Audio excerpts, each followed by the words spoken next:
بسم اللہ الرحمن الرحیم الحمد للہ نحمده ونستعینه ونستغفره ونؤمن به ونتوکل علیہ ونعوذ باللہ من شرور انفسنا ومن سیئات اعمالنا من يهده اللہ فلا مضل له ومن يضلله فلا هادی له ونشهد أن لا إله إلا الله وحده لا شريك له ونشهد أن سيدنا ونبينا وحبيبنا ومولانا محمدا صلى الله عليه وسلم عبده ورسوله أرسله بالحق بشيرا ونذيرا وداعيا إلى الله بإذنه وسراجا منيرا والصلاة والسلام على من لم يكن هذا الورى وعلى آله الطيبين وأصحابه الطاهرين خصوصا الخلفاء الراشدين الذين قضوا بالحق وكانوا به يعدلون وولده الشريف السيد حضرة الشيخ عبد القادر الجيلاني رضي الله تعالى عنه وعلى أولياء الهدى. أما بعد، قال الله عز وجل في شأن حبيبه: فأعوذ بالله من الشيطان الرجيم، بسم الله الرحمن الرحيم. إن الله وملائكته يصلون على النبي يا أيها الذين آمنوا صلوا عليه وسلموا تسليما. اللهم صل على سيدنا محمد وعلى آله وصحبه أفضل صلواتك وعدد معلوماتك وبارك وسلم صلاة وسلاما عليك يا رسول الله.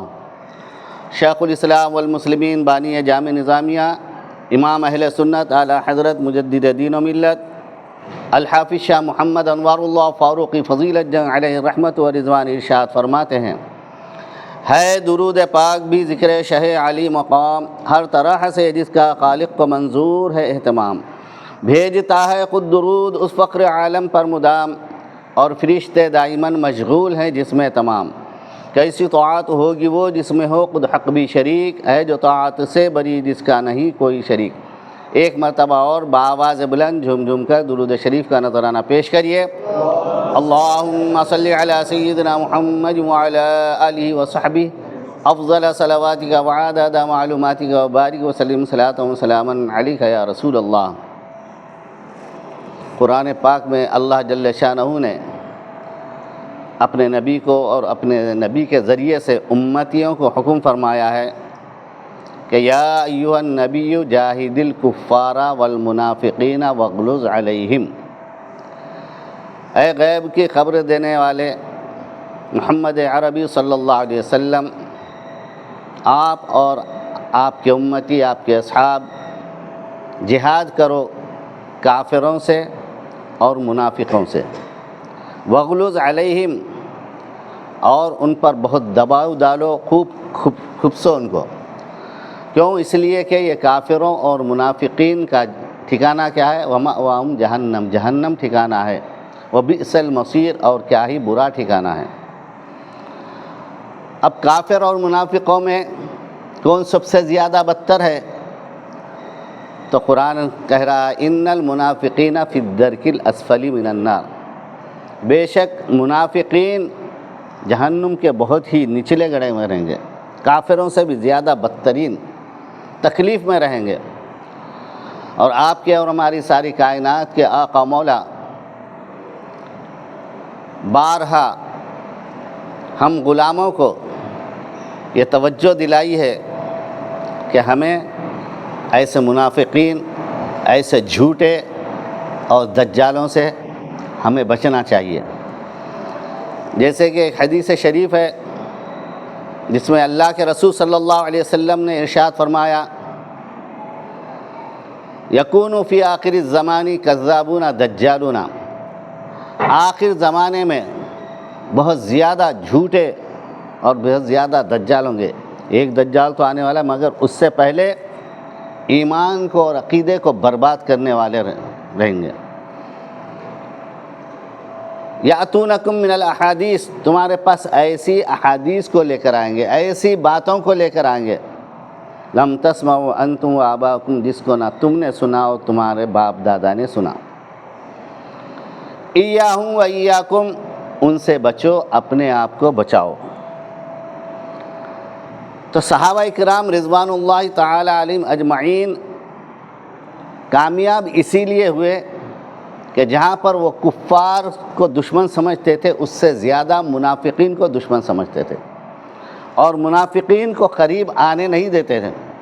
اب منافقین کی اگر میں تفصیل پیش کروں تو بہت زیادہ وقت گزر جائے گا، مگر ان کی تفصیل نامکمل رہ جائے گی، تو اس کو چھوڑ کر تھوڑا آگے بڑھتا ہوں۔ تو دیکھیے اب یہ منافقین میں جو 72 فرقے ہیں اس میں سب دیکھیں کہ وہ قرآن و حدیث کو لے کر ہی آئیں گے، الگ سے نہیں آئیں گے۔ نماز کا نام لے کر آئیں گے، روزے کا نام لے کر آئیں گے، زکوٰۃ کا نام لے کر آئیں گے، حج کا نام لے کر آئیں گے، رمضان کے روزوں کا نام لے کر آئیں گے، اور اس کے ذریعے سے مسلمانوں میں اہل سنت والجماعت میں جو اتحاد ہے اس میں ڈرار ڈالیں گے، اس میں تفرقہ پیدا کریں گے۔ آپ دیکھیے جہاں پر بھی یہ جماعتیں جاتی ہیں، جس مسجد میں، وہاں جو اچھا ماحول رہتا ہے، محلے میں اچھا ماحول رہتا ہے، گھروں میں اچھا ماحول رہتا ہے، مگر ان کے آنے کے بعد دراڑ پڑ جاتی ہے۔ بھائی بھائی کا مخالف ہو جاتا ہے، بیٹا باپ کا مخالف ہو جاتا ہے، ماں کے مخالف ہو جاتے ہیں، اور جو ثواب کا کام ہے اس کو شرک بتاتے ہیں۔ تو اب بتلائیے ان کا مقصد نماز، روزہ، زکوٰۃ، حج یہ ہے؟ یہ نہیں ہے، بلکہ مسلمانوں میں تفرقہ ڈالنا، مسلمانوں کو منتشر کرنا، اور مسلمانوں کو صرف فاتحہ، درود و نیاز، سلام نہیں بلکہ اللہ والوں سے دور کرنا، اللہ والوں کی جو عقیدت ہمارے دلوں میں ہے اس سے دور کرنا، صحابہ اکرام رضوان اللہ تعالی علیہم اجمعین سے جو ہماری اٹوٹ وابستگی ہے اس سے دور کرنا، اپنے نبی کی عظمت کو گھٹانا، یہ ان کا منشا، ان کا مقصد رہتا ہے۔ اور آپ سب بھی جانتے ہیں کہ جب اس تنظیموں سے، ان جماعتوں سے جب وابستہ ہو جاتا ہے یہ چیزیں خود بخود جو سو ان میں پیدا ہو جاتی ہیں۔ انداز بڑا اچھا ہوتا ہے آنے کا، بہت ہی دیکھنے میں بہت پیارا، بہت دلربا انداز ہوتا ہے۔ آپ دیکھیں گے ان میں ایک تبلیغی جماعت، یہ تبلیغی جماعت بڑی بھولی بھالی معلوم ہوتی ہے، بڑی معصوم نظر آتی ہے۔ مسلمان دیکھتے ہیں تو قریب آ کر ایسے میٹھے انداز میں ایسی بات کرتے ہیں کہ پوچھیں مت۔ کبھی گھر میں انہوں نے اپنے بیوی سے بھی نہیں کیا ہوگا، ویسی میٹھے انداز میں لوگوں سے بات کرتے ہیں۔ اب لوگ متاثر ہو جاتے ہیں، ارے کتنے پیارے انداز میں بات کرتے ہیں۔ اب ایک وقت نہیں، دو وقت نہیں، اتنا بار بار تھکتے نہیں، کیونکہ ان کو جو تنخواہ ملتی ہے اسی کام کے لیے ملتی ہے کہ کس طریقے سے سنیوں کو پھنسانا چاہیے، اس کے لیے۔ تو اب دیکھیں جب ان سے قریب ہو جاتا ہے تو فاتحہ، درود، نیاز سے دور، اللہ والوں کی مزارات پر حاضری سے دور، بلکہ محدث دکن ابو الحسنات سید عبداللہ شاہ صاحب قبلہ علیہ رحمت و رضوان اپنے ایک وعظ میں بیان فرماتے ہیں کہ ایمان خاتمہ خراب کن چیزوں سے ہوتا ہے، اس بارے میں فرماتے ہیں اللہ والوں کے ساتھ برا خیال رکھنے سے بھی خاتمہ خراب ہوتا ہے۔ پھر مثال پیش کرتے ہیں کہ میں نے سنا ہے کہ ایک صاحب کہہ رہے تھے، وہ تبلیغی جماعت کے تھے، وہ کہہ رہے تھے درگاہ یوسفین میں، بارگاہ یوسفین میں جانا تو برا ہے ہی ہے، بارگاہ یوسفین میں جانا تو برا ہے ہی ہے، اس راستے سے بھی گزرنا برا ہے۔ اللہ وسلم۔ پھر حضرت فرماتے ہیں یہ مقام ہے تمہارے پاس اللہ والوں کا، اس سے بھی خاتمہ خراب ہوتا ہے۔ اب دیکھیے یہ تبلیغی جماعت والے صحابہ کے واقعات بیان کرتے ہیں بڑے اچھے، جہاد کے واقعات بیان کرتے ہیں، ایثار و ہمدردی کے بیان کرتے ہیں، نماز سے کس طریقے سے صحابہ کا شغف تھا، قرآن سے کیسا شغف تھا، ان واقعات کو بیان کرتے ہیں۔ اب یہ واقعات پڑھنے کے بعد دل پورا ان کی طرف ہمارا متوجہ ہو جاتا ہے۔ اب اس کے بعد وہ کیا کرتے ہیں، اپنا زہر گھولنا شروع کرتے ہیں، بڑے چھپے انداز میں، آپ اندازہ بھی نہیں کر سکتے کہ یہ کیا کر رہے ہیں، اور آپ اس زہر کو پی لیتے ہیں، اور وہ ایسا سلو پیزن رہتا ہے، آہستہ آہستہ آپ کے ایمان اور عقیدے کو برباد کر دیتا ہے۔ تبلیغی جماعت والوں کی ایک مشہور کتاب ہے فضائل اعمال، یہ پہلے اس کا نام تھا تبلیغی نصاب نام تھا۔ اس کے خلاف سنیوں نے لڑا اور کامیابی حاصل کی، تو کورٹ نے فیصلہ دیا کہ اس کو بین کر دیا جائے، تو اس کو بند کر دیا گیا، مگر پھر کم بخت کیا کرے، تبلیغی نصاب نام ہٹا کے فضائل اعمال سے جو ہے سامنے کتاب کو لے کر آئے۔ اب دیکھیں اس کتاب میں یہ لوگ صحابہ کی عظمت کے واقعات، بزرگ کے واقعات، یہ سب بیان کرتے ہیں۔ اسی طریقے سے حضرت امام حسن، امام حسین رضی اللہ تعالی عنہ کے واقعات کا بھی تذکرہ کرتے ہیں، اور امام حسن، امام حسین رضی اللہ تعالی عنہما، ان کے بارے میں آپ کے اور ہماری ساری کائنات کے آقا و مولا محمد مصطفیٰ احمد مصطفیٰ صلی اللہ علیہ وسلم نے ارشاد فرمایا، ان الحسن والحسین سیدا شباب اہل الجنہ، بے شک حسن اور حسین نوجوانان جنت کے سردار ہے۔ کتنا بڑا مقام ہے، مگر جب حضور صلی اللہ علیہ وسلم کا وصال ہوا تو ابھی یہ چھوٹے ہی تھے، 7 برس 6 برس کے تھے، تو اب اسی کا تذکرہ فضائل اعمال میں کرتے ہیں، جس میں حضرت امام حسن رضی اللہ تعالی عنہ کے بارے میں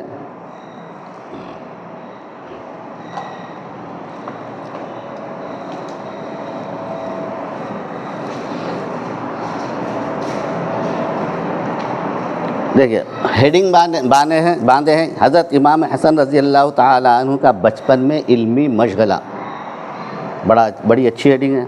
اس کے بعد انداز بیان دیکھیے، سید السادات، کتنا اچھا انداز ہے، ساداتوں کے سردار سید السادات حضرت حسن رضی اللہ تعالی عنہ کی پیدائش جمہور کے قول کے مطابق رمضان 3 ہجری میں ہے۔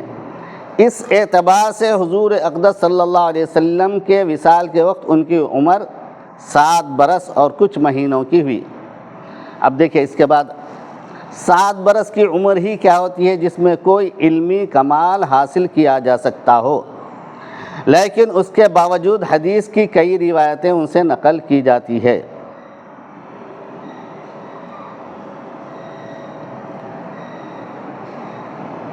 اس کے بعد آگے تھوڑا لکھتے ہیں کہ امام حسن رضی اللہ تعالی عنہ فرماتے ہیں کہ میں نے حضور صلی اللہ علیہ وسلم سے سنا کہ جو شخص صبح کی نماز کے بعد طلوع آفتاب تک اسی جگہ بیٹھا رہے وہ جہنم کی آگ سے نجات پائے گا۔ اب بولیے یہ قول کو جو ہے سو کون قبول نہیں کرتا، کتنا اچھا قول ہے، دل میں بیٹھ جاتا ہے۔ حضرت حسن رضی اللہ تعالی عنہ نے کئی حج پیدل کیے اور ارشاد فرمایا کرتے تھے کہ مجھے اس سے شرم آتی ہے کہ مرنے کے بعد اللہ تعالیٰ سے ملوں اور اس کے گھر پاؤں چل کر نہ گیا ہوں۔ نہایت حلیم مزاج تھے اور پرہیزگار۔ مسند احمد میں متعدد روایت ان سے نقل کی گئی ہیں، اور صاحب تلقیح نے ان صحابہ اکرام رضوان اللہ تعالی علیہم اجمعین میں ان کا ذکر کیا ہے جن سے 13 حدیثیں روایت کی جاتی ہیں۔ اب اس کے بعد سنیے کیا کہتے ہیں، فضائل اعمال جو تبلیغی جماعت والوں کی بہت اہم کتاب ہے، قرآن سے بھی زیادہ اس کو اہمیت دیتے ہیں یہ لوگ۔ ہم قرآن کو اہمیت دیتے ہیں نا، مگر انہوں قرآن سے زیادہ اس کو اہمیت دیتے ہیں۔ ان صحابہ اکرام میں ذکر کیا ہے جن سے 13 حدیثیں روایت کی جاتی ہیں۔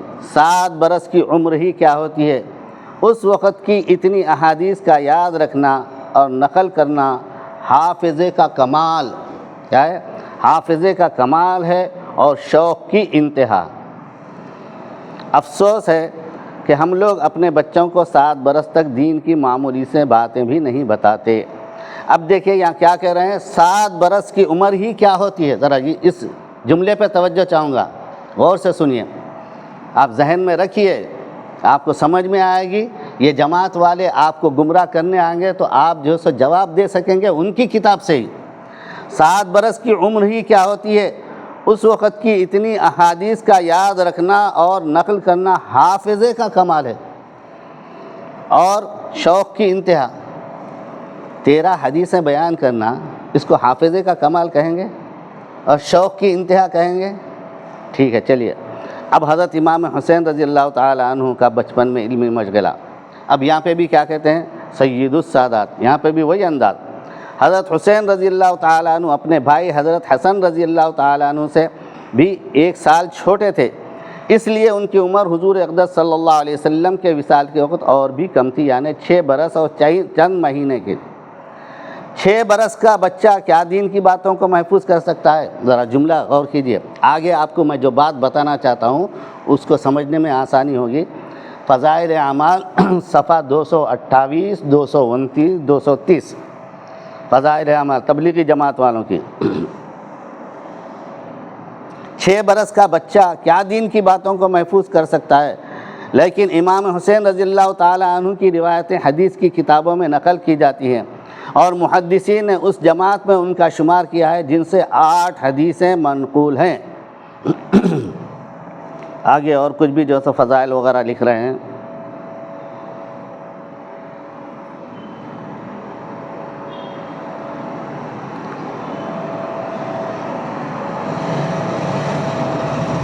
دیکھیے اب حکایات الصحابہ نام اس میں چاپٹر ہے، باب ہے فضائل اعمال میں، حکایات الصحابہ۔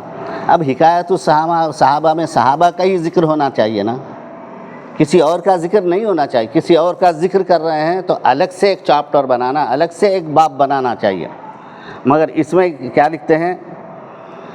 اس قسم کے واقعات صحابہ اکرام کے بکثرت ہیں کہ بچپن کے واقعات حضور صلی اللہ علیہ وسلم سے نقل کیے اور یاد رکھے۔ اس کے بعد اب ذرا دیکھیے،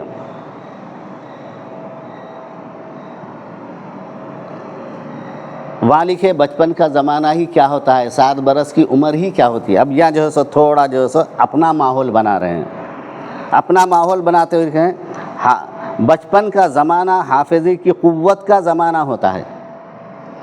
وہاں کیا بیان کیا، اب یہاں کیا بیان کر رہے ہیں، اور یہ کیوں بیان کر رہے ہیں آگے آپ کو معلوم ہوگا۔ بچپن کا زمانہ حافظی کی قوت کا زمانہ ہوتا ہے، اس وقت کا یاد کیا ہوا کبھی بھی نہیں بھولتا۔ ایسے وقت میں اگر قرآن پاک حفظ کرا دیا جائے تو نہ کوئی دقت ہو نہ وقت خرچ ہو۔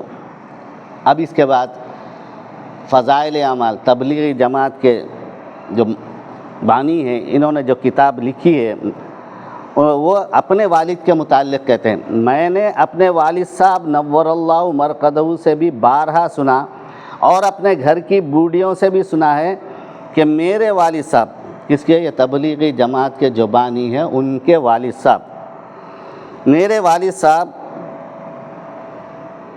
کا جب دودھ چھڑایا گیا ہے، جب دودھ چھڑایا گیا تو پاؤ پارا حفظ ہو چکا تھا اور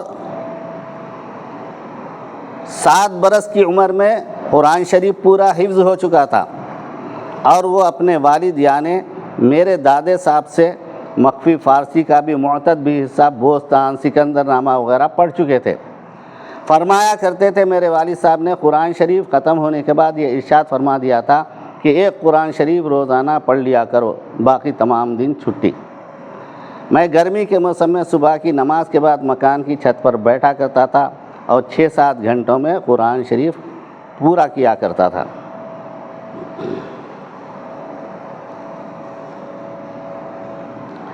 دوپہر کو روٹی کھاتا اور شام کو اپنی خوشی سے فارسی پڑھا کرتا تھا۔ 6 ماہ تک مسلسل یہی معمول رہا، 6 ماہ تک روزانہ ایک کلام مجید پڑھنا، پھر اس کے ساتھ ہی دوسرے اسباق بھی پڑھتے رہنا۔ اب ذرا یہاں سنیے، یہ سب کب ہو رہا ہے، کتنی عمر میں ہو رہا ہے ان کے والد صاحب کے تعلق سے؟ ذرا سنیے، اب آگے کہتے ہیں اور وہ بھی 7 برس کی عمر میں، کوئی معمولی بات نہیں ہے۔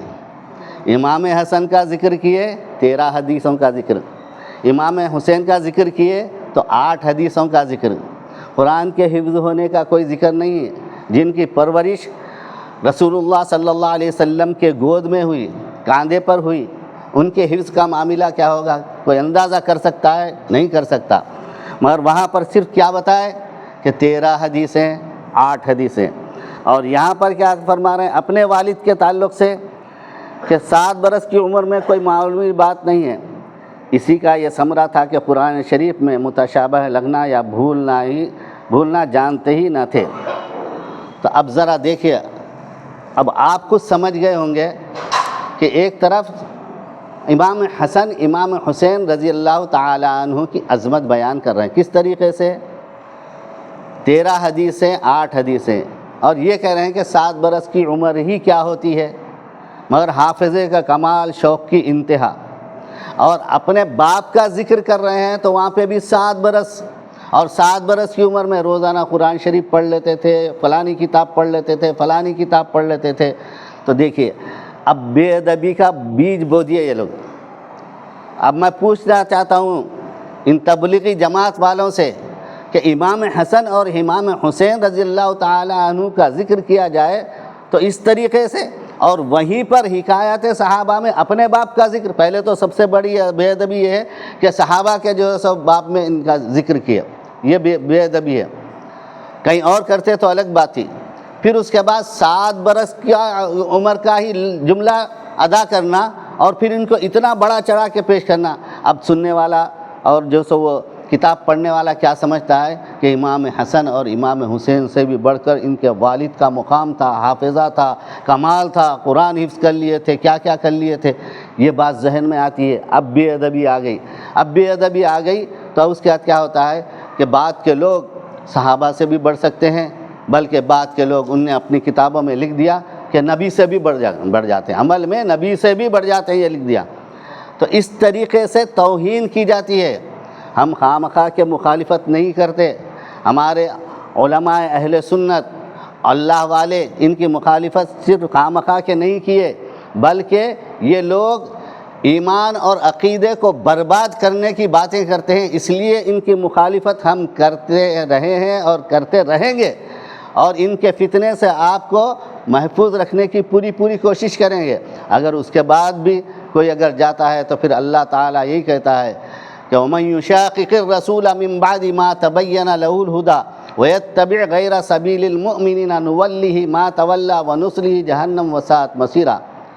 جو شخص کے رسول کے خلاف جائے بعد اس کے اس کے لیے ہدایت ظاہر کر دی گئی، بیان کر دی گئی، اور مومنین کے راستے کو چھوڑ کر دوسرے راستوں کی اتباع کرے، پیروی کرے، وَيَتَّبِعْ غَيْرَ سَبِيلِ الْمُؤْمِنِينَ نُوَلِّهِ مَا تَوَلَّىٰ وَنُصْلِهِ جَهَنَّمَ۔ ٹھیک ہے، اللہ تعالیٰ فرماتا ہے ہم تم کو چھوڑ دیں گے، مگر چھوڑ دیں گے تو یہ نہیں سمجھنا ڈینگے نہیں ماننا ہم کامیاب ہو گئے، ہماری تنظیم کامیاب ہو گئی، ہماری جماعت کامیاب ہو گئی۔ ارے ریالوں اور ڈالروں پر پڑھنے والے یہ تبلیغی جماعت والے، یہ جماعت اسلامی والے، یہ اہل حدیث والے، میں یہ ایسے ہی نہیں کہہ رہا ہوں۔ ہلاری کلنٹن جو ہے پہلے کی جو صدر تھا، اس کی جو بیوی تھی وہ خود جو ہے سو یہ بیان دی تھی کہ ہم جو ہے سو وہابیوں کو ان کی تبلیغ کرنے کے لیے، مسلمانوں میں پھوٹ ڈالنے کے لیے ہم جو ہے سو سالانہ ڈالروں جو ہے سو ہزاروں لاکھوں ڈالر خرچ کرتے آئے ہیں۔ تو یہ ریالوں اور ڈالروں پہ جو ہے سو پلنے والے، اور یہ کہتے ہیں کہ ہم اللہ کے راستے کے لیے نکلے ہیں۔ ارے اللہ کے راستے وہ تو بولو کتنے پیسے آتے ہیں، کتنے پیسے ملتے ہیں، اب وہ رک گئے تو پھر آتے کیا؟ دیکھو جب اللہ کے راستے کے لیے نکلے ہیں تو کچھ ملے نہ ملے برابر راستے میں رہنا چاہیے، مگر نہیں رہتے۔ یہ چیز آپ کے سامنے نہیں آتی ہے، یہ باتیں آپ کے سامنے نہیں آتی۔ آپ سمجھتے ہیں ارے دین کے لیے نکلے ہیں، دین کے لیے نہیں، اپنے پیٹ کے لیے نکلے ہیں، دین کے لیے نہیں، بلکہ مسلمانوں میں انتشار پیدا کرنے کے لیے نکلے ہیں، مسلمانوں میں تفرقہ ڈالنے کے لیے نکلے ہیں، مسلمانوں میں بھائیوں میں لڑانے کے لیے نکلے ہیں، مسلمانوں میں ماں باپ بیٹے کو لڑانے میں لیے نکلے ہوئے ہیں۔ جو اچھا مسلمان تھا، جو سچا مسلمان تھا، اچھا عقیدت مند تھا، جب ایک بھی گھر میں جو ہے سو ایسا آدمی آ جاتا ہے، ایسا بچہ ہو جاتا ہے تو پھر اس گھر میں انتشار پڑ جاتا ہے، اور وہاں پر جہاں پر عقیدت سے فاتحہ، نیاز، درود و سلام کی محفلیں ہوتی تھی، اب اس پر جو ہے سو پابندی لگا دی جاتی ہے، اور یہ کہا جاتا ہے کہ یہ شرک کے اعمال ہے۔ تو اس لیے آپ کے اور ہماری ساری کائنات کے آقا و مولا محمد مصطفیٰ احمد مجتبیٰ صلی اللہ علیہ وسلم نے ارشاد فرمایا ایاہم و ایاکم، ان سے بچو اپنے آپ کو بچاؤ۔ ہاں ہمیں کس کا راستہ اختیار کرنا ہے؟ اصحابی کالنجوم، اللہ کے رسول صلی اللہ علیہ وسلم نے ارشاد فرمایا اصحابی کالنجوم، میرے صحابہ ستاروں کے مانند ہے۔ فبأیہم اقتدیتم اہتدیتم، ان میں سے جس کسی کی بھی اقتدا کرو گے ہدایت پر رہو گے۔ تو ہمارا راستہ کون سا ہونا چاہیے؟ تبلیغی جماعت والوں کا نہیں جہاں پر بے ادبیاں ہیں، جماعت اسلامی والوں کا نہیں جہاں پر بے ادبیاں ہیں، اہل حدیث کا نہیں جہاں پر بے ادبیاں ہیں، بلکہ صحابہ کے پاس جہاں پر ادب ہی ادب ملتا ہے۔ جو بھی واقعہ دیکھے صحابہ کا عقیدت سے بھرپور، ادب سے بھرپور ملتا ہے۔ تو ہمیں صحابہ کے راستے پر، صحابہ کے طریقے پر چلنا ہے، صحابہ کے عقائد پر چلنا ہے۔ جیسے صحابہ نے نماز پڑھی تھی ویسے نماز پڑھنا ہے، ان وہابیوں کی نماز نہیں، بلکہ صحابہ کے طریقے پہ نماز پڑھنا ہے۔ صحابہ اکرام رضوان اللہ تعالی علیہم اجمعین جب نماز پڑھتے تھے عشق مصطفیٰ میں ڈوب کر نماز پڑھتے تھے۔ ایسا نہیں کہ تصور حضور صلی اللہ علیہ وسلم کو شرک یا نعوذ باللہ اپنے جانوروں سے بدتر یا زنا سے بدتر یہ نہیں سمجھتے تھے، بلکہ اگر ان کا جتنی توجہ حضور صلی اللہ علیہ وسلم کے ساتھ بڑھ جاتی تھی، اس کو یہ سمجھتے تھے کہ ہماری نماز کو معراج حاصل ہو گئی، یہ جو ان کا عقیدہ تھا۔ تو ویسی نماز پڑھنا چاہیے۔ تو یاد رکھیے کہ ہمیں نمازوں کے پابند ہونا ہے، نمازوں کی پابندی کرنا ہے، اور شریعت مصطفیٰ صلی اللہ علیہ وسلم پر صدق دل سے ہمیں عمل کرنا ہے، صدق دل سے۔ اور ہماری مساجد کا تحفظ کرنا ہماری اولین ذمہ داری ہے، خاص طور پر بد عقیدہ لوگوں سے ان کو بالکل نہ آنے دینا ہے، نہ ان کے پاس جانا ہے۔ کیوں کہ حضور صلی اللہ علیہ وسلم نے ارشاد فرمایا ایاہم و ایاکم، ان سے بچو اپنے آپ کو بچاؤ۔ میں بارہا کہتا ہوں ان سے بچو کا مطلب یہ ہے کہ ان کے پاس جانا نہیں ہے، وَإِيَّاكُمْ اپنے آپ کو بچاؤ تو آنے دینا نہیں ہے۔ یاد رکھیے کہ اتحاد کس بات پر؟ اتحاد اللہ والوں کی عظمت پر، اتحاد صحابہ کی عظمت پر، اتحاد عظمت مصطفیٰ صلی اللہ علیہ وسلم پر ہونا چاہیے، تو وہ اتحاد کامیاب ہے۔ اب ایسا نہیں کہ بس کھچڑی ماحول بنا دیے، گندگی پھیلا دیے، سب ایک ہے، اہل سنت والجماعت بھی ایک ہے، تبلیغی جماعت بھی ایک ہے، جماعت اسلامی بھی ایک ہے، اہل حدیث بھی ایک ہے، رافضی بھی ایک ہے، فلاں فرقہ سب ایک ہے، سب کے لیے مساجد ہمارے کھلی ہے۔ نہیں، یاد رکھیے کہ آپ بتلائیے کہ کیا آپ اہل حدیث کی مسجد میں جا کر آپ سلام پڑھ سکتے ہیں؟ آپ فاتحہ دے سکتے ہیں؟ جماعت اسلامی کی مسجد میں جا کر فاتحہ سلام پڑھ سکتے ہیں؟ تبلیغی جماعت کی مسجد میں جا کر جو فاتحہ سلام پڑھ سکتے ہیں؟ کبھی پڑھ کے دیکھیے کہ آپ کو مار کے بھگائیں گے، مار کے نکالیں گے، وہاں پر اتحاد نظر نہیں آتا۔ ہماری مساجد میں آ کے ہمارے سنیوں کو بھٹکانے کے واسطے، جبکہ ہمارا امام ہماری مسجد کا جو ہوتا ہے صحیح العقیدہ سنی امام ہوتا ہے، فاتحہ درود والا ہوتا ہے، اللہ والوں کی مزارات پر جانے والا ہوتا ہے، اور یہ لوگ کہتے ہیں کہ یہ سب شرک کے کام ہیں۔ تو تب جب تمہاری نظر میں یہ امام مشرک ہوا، حالانکہ مشرک نہیں ہے، تم یہ سمجھ رہے ہیں مشرک ہے، تو پھر مشرک کے پیچھے اقتدا کرنے کیوں آتے؟ ارے مرو نا، جہاں پر اپنے جو سو 2 اینٹ کی عبادت گاہیں بنا لیے وہاں پر مرو، وہاں پر نہیں مرتے۔ اب دیکھیے یہاں پر بھی کیا ہے، مسجد نور النساء بنا لیے، ذوالجلال بنا لیے، تبلیغ جماعت والے الگ، جماعت اسلامی والے الگ، اہل حدیث والے جو سو 3-4 مساجد بنا لیے۔ اس کے بعد بھی پھر ہماری مسجد میں گھسیں گے، ہماری مساجد میں گھسیں گے۔ تو مسجد میں گھسنے کا مطلب نماز پڑھنا نہیں ہے، بلکہ سنیوں کو گمراہ کرنا ہے، سنیوں کو بھٹکانا ہے۔ اور ایک بات یاد رکھے، ہمارے سنی کیا سمجھتے ہیں کہ ہم نماز کم پڑھتے ہیں، وہ لوگ زیادہ پڑھتے ہیں۔ یاد رکھے ایسی بات نہیں ہے، اہل سنت والجماعت ہی نماز زیادہ پڑھتے ہیں، مگر کیا ہے اپنی ایک الگ پہچان نہیں بنا لی ہے، وہ لوگ اپنی ایک پہچان بنا لی ہے جس سے وہ کثیر تعداد میں دکھتے ہیں۔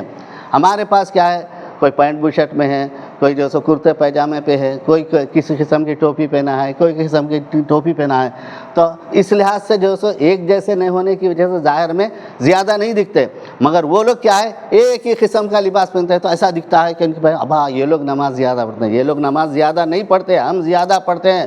قرآن وہ لوگ نہیں پڑھتے، ہم پڑھتے ہیں، الحمدللہ۔ اللہ والوں کا فیضان ہے کہ رمضان شریف میں روزانہ ایک قرآن سنانے کا مجھے شرف حاصل ہوتا ہے، بلکہ ایک رکعت میں سنانے کا شرف حاصل ہوتا ہے۔ پیچھے لوگ کثیر تعداد میں پڑھتے ہیں، ہے ان کے پاس ایسی مثال؟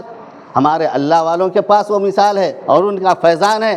ہم جو ہے سو اس فیضان سے مستفید ہو کر ہم بھی اس طریقے سے نماز ادا کر رہے ہیں۔ تو یاد رکھیے کہ یہ ذہن میں مت رکھیے کہ وہ لوگ زیادہ نماز پڑھنے والے ہیں، وہ لوگ زیادہ نہیں، وہ لوگ نماز وغیرہ نماز زیادہ پڑھنے والے اہل سنت والجماعت ہی ہے، مگر شو نہیں کرتے۔ ان کے پاس شو ہے، شو کا بازار گرم ہے، نمائش ہے، نمود ہے، اس کی وجہ سے وہ لوگ دکھ کے آتے ہیں اور گلیوں میں جیسے ایک ٹولی بنا کے نکلتے ہیں۔ ایک رات میں ایک ٹولی نکلتی ہے، وہ چوروں کی ہوتی ہے، وہ جو ہے سو مال چرانے والے ہوتے ہیں۔ یہ دن میں نکلتے ہیں، ہمارا ایمان چرانے کے لیے، ہمارا عقیدہ برباد کرنے کے لیے آتے ہیں۔ تو اللہ کے رسول صلی اللہ علیہ وسلم نے واضح فرما دیا، ایاہم و ایاکم، ان سے بچو، اپنے آپ کو بچاؤ۔ اگر ایسا نہ کریں گے تو اللہ کے رسول صلی اللہ علیہ وسلم نے ارشاد فرمایا تم فتنے میں پڑ جاؤ گے اور وہ تمہیں گمراہ کر دیں گے۔ اب اتنے واضح سرکار کے ارشاد کے بعد بھی پھر اگر کوئی ان کی ہاں میں ہاں ملاتا ہے، ان کے ساتھ ہوتا ہے، اپنے کمیٹیوں میں ان کو شامل کر لیتا ہے، تو اس سے بڑا بد نصیب کوئی اور نہیں ہوگا کہ خود ان گمراہوں کے ساتھ ہو گیا اور سنیوں پہ گمراہوں کو مسلط کر رہا ہے۔ تو اس بات کا خاص خیال رکھنا چاہیے۔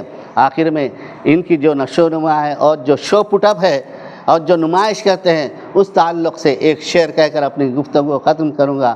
نجا ظاہر پرستی پر، نجا ظاہر پرستی پر گر کچھ عقل و دانش ہے، نجا ظاہر پرستی پر گر کچھ عقل و دانش ہے، جو چمکتا نظر آئے سب سونا نہیں ہوتا، کہ محمد سے وفا تو نے تو ہم تیرے ہیں، یہ جہاں چیز ہے کیا لوح و قلم تیرے ہیں۔ نام احمد کو جو سینے میں بسا رکھا ہے، نام احمد کو جو سینے میں بسا رکھا ہے، پھر میرے واسطے دنیا میں بتا کیا رکھا ہے۔ اور اس کے بعد کیا؟ یہ بے ادبوں سے دور رہنا ہے، دور ہی نہیں بلکہ ان کی سرکوبی کرنا ہے۔ شاعر کہتے ہیں نام پہ آج محمد کے نانے دیں گے صلی اللہ علیہ وسلم، نام پہ آج محمد کے نانے دیں گے، سارے عالم کو یہ پیغام سنا رکھا ہے۔ بارگاہ خداوندی میں دعا ہے پروردگار ہم تمام کو صراط مستقیم مسلک کے حقہ اہل سنت و جماعت پر قائم و دائم رکھے اور بد عقیدہ لوگوں کی صحبت سے ہمیں محفوظ و معمون رکھے۔ یا خدا جسم میں جب تک کہ ہماری جان رہے تجھ پہ صدقے تیرے محبوب پہ قربان رہے، کچھ رہے یا نہ رہے پر یہ دعا ہے کہ امین نزا کے وقت سلامت ہمارا ایمان رہے۔ وصلی اللہ تعالی علی خیر خلقی ونور عرشہ سیدنا محمد وعلی آلہ واصحابہ اجمعین برحمتک یا ارحم الراحمین والحمد للہ رب العالمین۔ یہ ہفتہ واری